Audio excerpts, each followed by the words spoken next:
Drivers from all over the world will be competing today on the 3.3-mile Grand Prix circuit as the horse teams try to stay out in front of the BMW, Ferrari, and Mazda Challengers.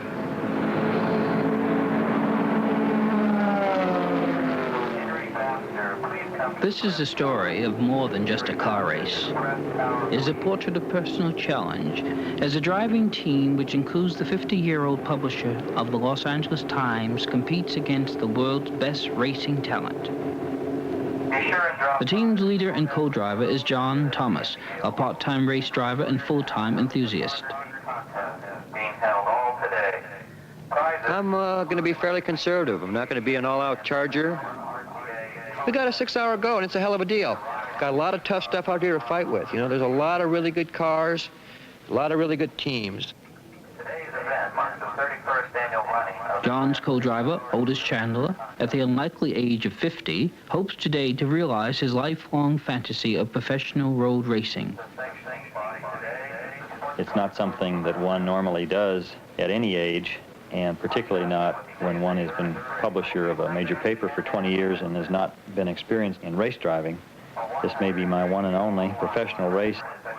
The car we're driving today is a 1977 Porsche 935 single turbo, capable of around 200 miles an hour.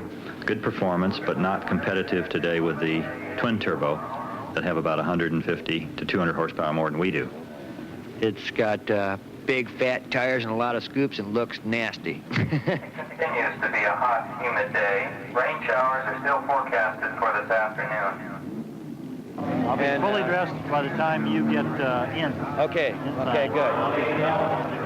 Right back here, and I'll dive in. Nice, good, clean pit stop. No big problems, no big rush. Yeah. Make a clean effort. Be sure you're harnessed up really good before we go out. We don't want to take any chances or any If problems. I'm driving when it starts to really come down rain, I would come in. I would come in. If it starts to really come down, really back off on the power, really heavy back off on the power, because Otis, I'm telling you, on slicks you can't do anything. Don't even think about power. But usually when they have it out here in the east, you're very familiar with, it starts light and then it comes down really heavy. really comes down. Right. Come in. Come in right away. I'll take over, we'll go to range, and we'll just circulate. As soon as it gets dry again, I'll give it back to you. Call.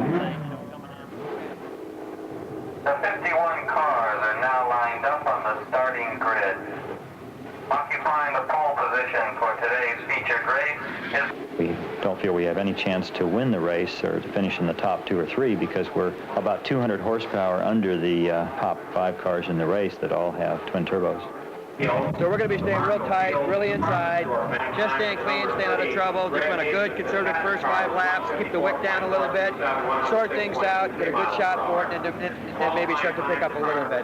But the first 5 laps, very, very soft, you know, looking for a good clean race, looking for a good 6-hour finish. In row 7, making his professional road race debut, is Los Angeles Times publisher Otis Chandler. At age 50, Chandler is the oldest contestant today. In fact, he is a grandfather. His co-driver is John Thomas from Studio City, California. They will be driving number 71, the vintage racing single turbocharged Porsche 935, sponsored by Shakey's International and Warner Hodgson. Thomas qualified with a time of 2 minutes, 4.7 seconds. Find out where you can talk to each other. Okay. Behind Chandler, row 8, Name the turn. car number 11, the Budweiser sponsored Mazda 350, driven by David Miles and David McLean of Tampa, Florida. This is the best part, man. This is the best part right here. You guys have worked really hard for a week, and now I get to... There will be one.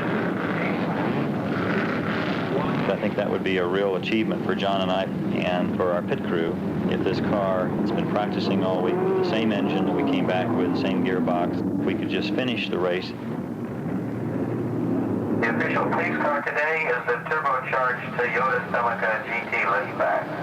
Rolf Donlin in his red Porsche number 90 paces the field as they go through the Schechter chicane. The starter's yellow flag is out, and when the cars come out of turn number 11, if they are properly positioned, he will drop the green flag and the 6-hour race will begin. The pace car is pulling off. flag dropped and the race is on.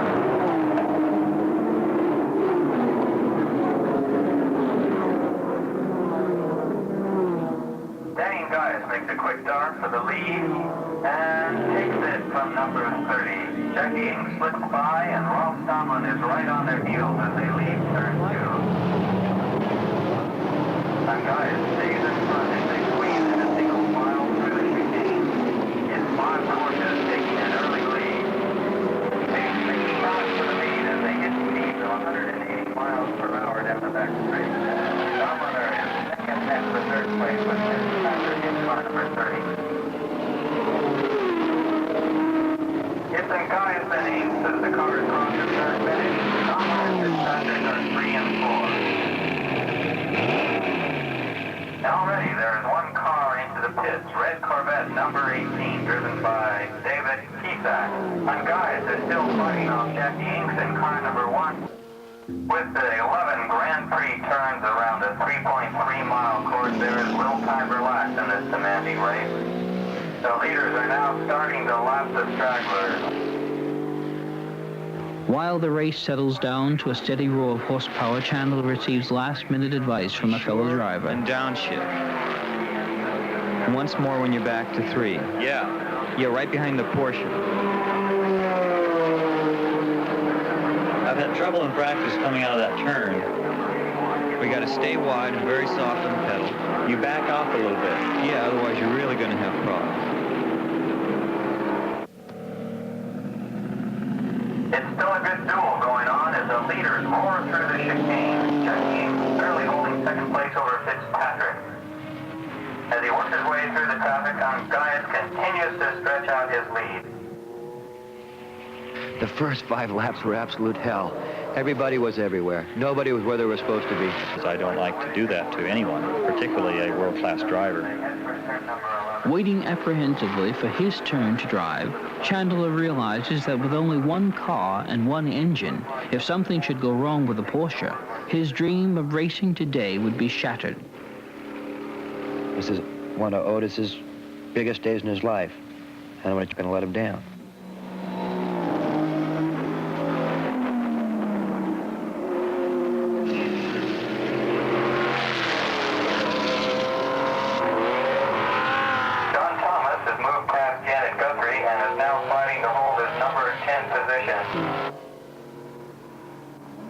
And now, coming into the pit, this is Swift's unscheduled pit stop. Something may be wrong on the underbody for the Swift car.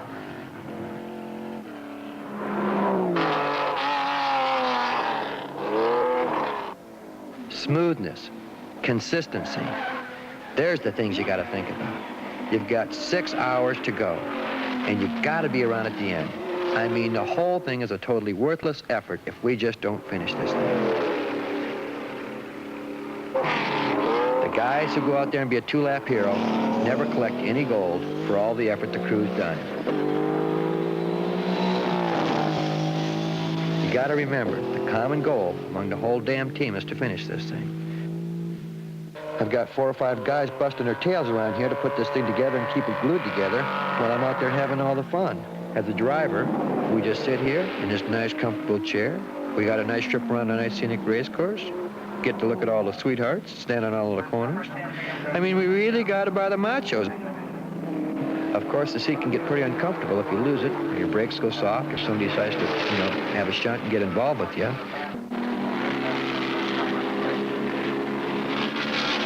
The strategy of driving a consistent race is beginning to pay off for John. A more powerful competition vying for the lead is already showing signs of attrition.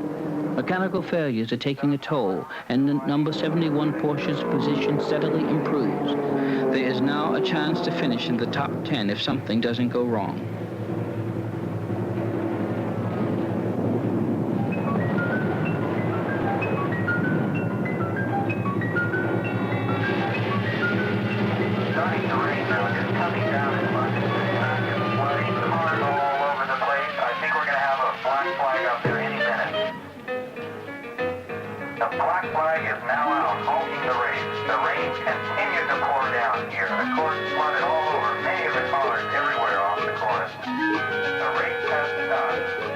I mean, there we were, man, flat out down the back chute at about 106 bits or 180, and just flat ran into this wall of water. And all I could see was cars going all over which way. I was lucky, got it all back up before we found anything other than asphalt.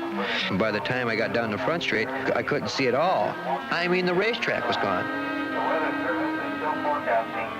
I came over with that flat tire, and then I came around and that wall of water on the backside, okay? Course is entirely flooded, okay? Through the high side, after the chute loop, got that new asphalt on the inside. Stay high in the chute loop with real soft pedal, and when you come down to the button hook, that's that left downhill. Stay high? Go to the outside. Stay high. Don't come down, because that's where that new asphalt is, and that new asphalt is like oil. The loop uphill, stay high. The loop on the hill, you can stay in the middle or anywhere because you're going fairly slow and the water's rushing down fast enough to where you don't get in it too bad. Okay? Downhill right-hander. Down the loop. Stay off the inside where the new asphalt is. The new asphalt is just like ice. It won't stick for nothing. Stay on this side, huh? Yeah. Stay to the outside. Cars and a school bus were set on fire during the nighttime festivities. Security this year has been doubled in anticipation of any trouble. For the crews, please position the cars back on the starting grid. All cars... The course is still wet, but the race will be restarted. A driver chained to the number 71 Porsche places behind the steering wheel a novice driver, excited, competitive, nervous.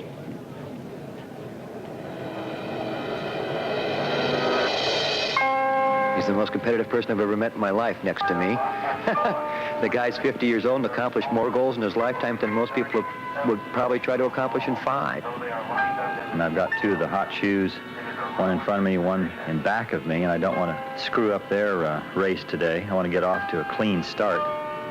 But the course I hear is very, very wet and very dangerous. My driving here has all been on slicks, and I don't know how this car is going to react on heavy braking.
First few laps, it felt pretty comfortable. It was not as dangerous as I thought it was going to be. Oh, it's doing okay. If he can just maintain the slot that we're in and stay where he's at, and watch his traffic and not lose too much in his lap times, then we're going to be okay. One time I saw John give me a sign to cool it because my lap times were coming down so fast and he wanted to save the car. In fact, one time he put up a board just said, "Hi, Oats," which made me feel good. So I knew I was staying up in there and not losing ground for John. He's maintaining his position. He's doing just exactly what we taught him to do.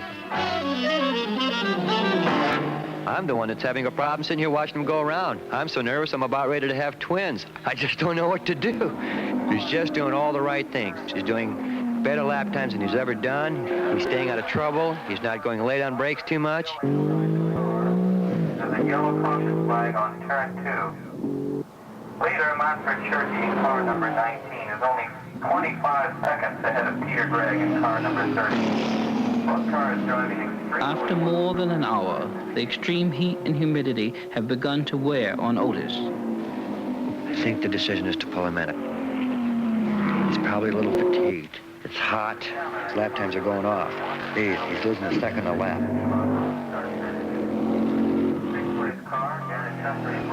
Reports have come in that Chandler spun sideways on a back turn and Thomas decides to take over.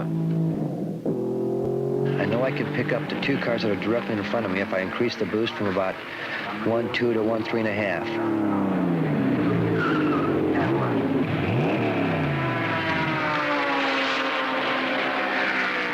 Drop back to the 8th position, and it will now be up to Thomas to try and catch up for the vintage course race. With approximately 32 laps to go, or just a little over 20 minutes remaining in the race, it's still anybody's guess if John Fitzpatrick can catch up with Rolf Stommer in number 90 lead course. Otis in the number 44 Jaguar right up on the fifth place car number 10, driven by Jim Adams as they head down the back straight. Otis is drafting in behind it now, and it looks like he's going to try and get by him. John Thomas pulling out the fifth in car number 71. Has dropped back to 8th position now. There's a Rampart Cola for Thomas Glen River. Has moved into 7th position. Boy, that humidity. Really got a headache. Leaders now are starting to pick up their time as the battle continues in this 6-hour race. John Thomas in car number 71 starting to gain on the 6th place car. The course Mazda. Keep thinking. No mistakes. Concentration. Pure concentration. These are the hardest laps, man. Come on, man. Keep it together. No mistakes.